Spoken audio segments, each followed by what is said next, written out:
Баршаңызға қайырлы күн, құрметті көрермендер, каналыма қош келдіңіздер. Бүгін сіздермен дәл пиццериядағыдай небәрі 7-8 минутта дайын болатын маргарита және пепперони пиццаларын дайындайтын боламыз. Пиццаның қамырын қалай идеальный етіп, жұмсақ қылып илеудің құпиясымен бөлісемін, сондықтан видеоны өткізбей соңына дейін көріңіздер, және де менің каналыма тіркелмеген болсаңыз, каналыма тіркеліп қойыңыздар. Ал ендеше бастаймыз. Пиццаның құрамы қарапайым қолжетімді заттардан тұрады. Кез келген уақытта балапандарыңызға жасап бере аласыздар. Ең алдымен салқын суымызға тұзымызды саламыз, оны електен өткізілген ұнымыздың үстіне құямыз, және оның үстіне ашытқымызды, құмшекерімізді саламыз. Және бұл пиццаның ерекшелігі және фишкасы десем де болады, мұнда зәйтүн майында 1,5 ас қасық зәйтүн майын қосып, жұмсақ қылып қамыр илейміз.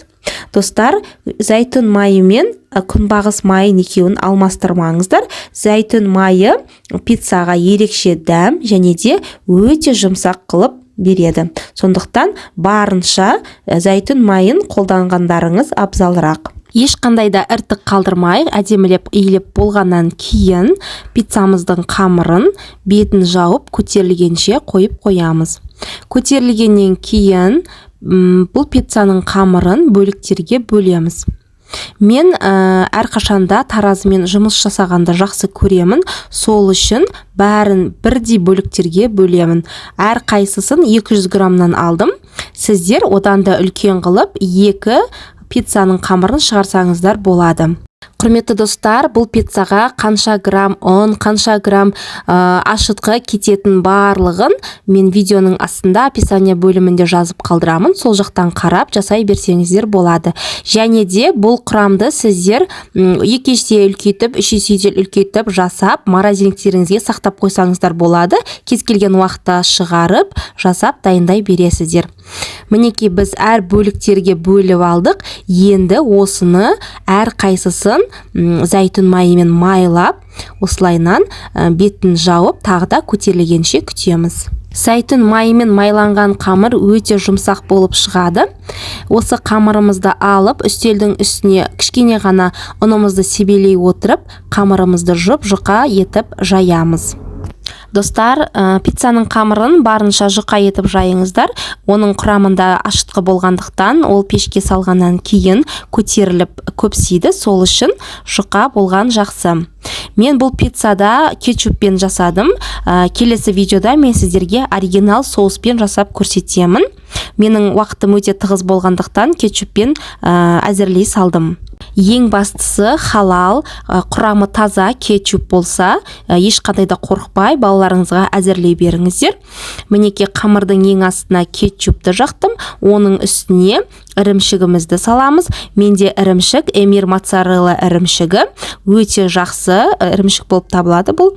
Және де ірімшіктің үстінен осылайнан тізбектеп қызанақтарымызды қойып шығамыз. Және де ең соңында бетіне тағда қалған ірімшіктеріңізді салып жіберсеңіздер болады.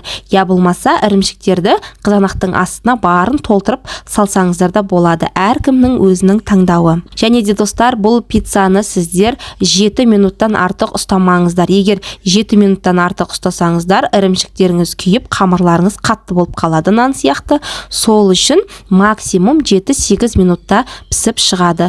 Қамыры піспей қалады деп уайымдамаңыздар. Біз өте жұқа жайғандықтан қамыры толықтай піседі. Достар, көріп тұрғандарыңызда пиццамыз өте жұмсақ болып шықты. Нағыз пиццериядағыдай пицца, ешқандай да кем емес, артық болмаса. Кез келген уақытта балапандарыңызға жасап беріңіздер. Ал енді біз пепперони пиццасын дайындаймыз. Оның да қамырын осылай жұқа етіп жаямыз барынша. Және бұл пиццаның қамырын сіздер қолдарыңызбен де үлкейтіп жасасаңыздар болады, өйткені қамыры өте жұмсақ. Мінекей, мен оқтаумен жасаған ыңғайлы маған, сол үшін оқтаумен жайып алдым. Оғанда соусын, яғни кетчупты жағып аламыз осылайнан. Барынша кетчупты жағамыз, ешқандай да жері қалмауы керек. Кетчупын жағып болғаннан кейін оның үстіне ірімшігімізді салып шығамыз. Бір пиццаға 150-200 граммдай ірімшік кетеді. ірімшікті айтып өткенімдей барлығын соустың үстіне барлығын салып жіберсеңіздер де болады.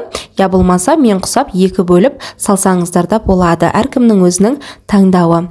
Менің балапандарым шұжықты өте жақатты жақсы көреді. Сол үшін мен көбірек салдым шұжықты. Сіздер тек шет жақтарына ғана салып шықсаңыздар болады.